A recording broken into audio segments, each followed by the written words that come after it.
Halo, Assalamualaikum warahmatullahi wabarakatuh. Perkenalkan, nama saya Endah Lailatul Fitri. Di sini saya akan mempresentasikan chapter 9, Issue Analysis dan juga chapter 10, Objective Analysis. Kemudian, tujuan dari presentasi ini adalah agar peserta didik dapat memahami analisis masalah dan juga analisis tujuan dalam penilaian dan analisis kebutuhan multimedia. Nah, kira-kira apa sih analisis masalah itu? Jadi, analisis masalah adalah sebuah struktur yang bertujuan untuk memeriksa semua masalah dari data yang telah dikumpulkan sebelumnya. Nah, dalam analisis masalah, terdapat 3 prosedur yang harus dilakukan. Yang pertama adalah mengumpulkan data dari audiens, teknologi, situasi, tugas, dan juga insiden. Maksudnya adalah mengumpulkan semua laporan dari berbagai analisis dan membuat sebuah sajian data untuk tim proyek. Prosedur yang kedua adalah mengkategorikan data secara tepat berdasarkan bentuk dari analisis.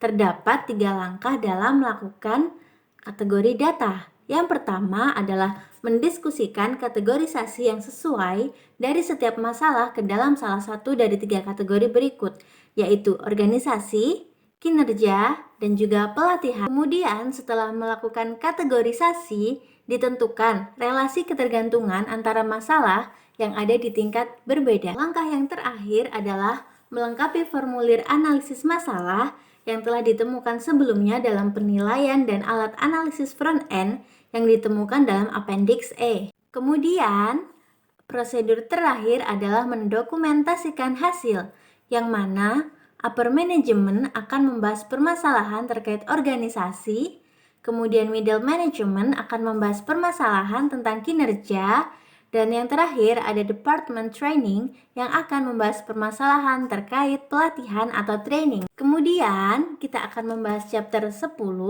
yaitu analisis tujuan. Jadi apa sih analisis tujuan itu?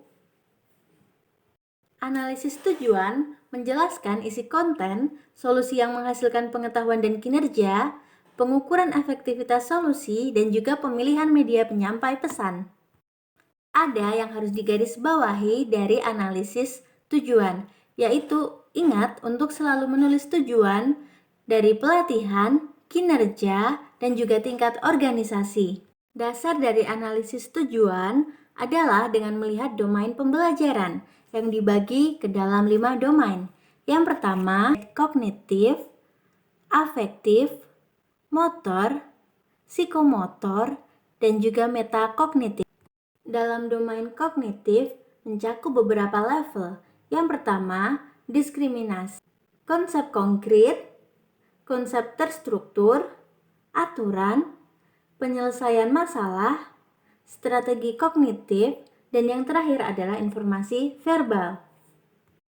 Selanjutnya, dalam domain afektif terdapat 4 level. Yang pertama adalah penerimaan dan respon, yang kedua adalah penilaian, yang ketiga adalah organisasi, dan yang terakhir adalah karakterisasi.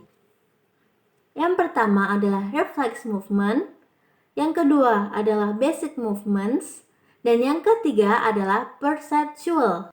Domain terakhir yaitu domain metakognitif, yang mana menjelaskan strategi metakognitif berupa 8 langkah dasar untuk mengajari seseorang bagaimana cara belajar yang baik. Yang pertama, dengan mengamati siswa yang sedang melaksanakan tugas. Yang kedua, menjelaskan pendekatan siswa. Jadi menjelaskan secara verbal setiap langkah yang harus ditempuh.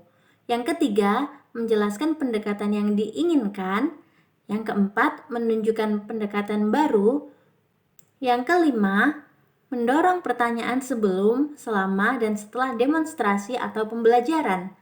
Yang keenam, memberikan feedback korektif kepada siswa selama latihan.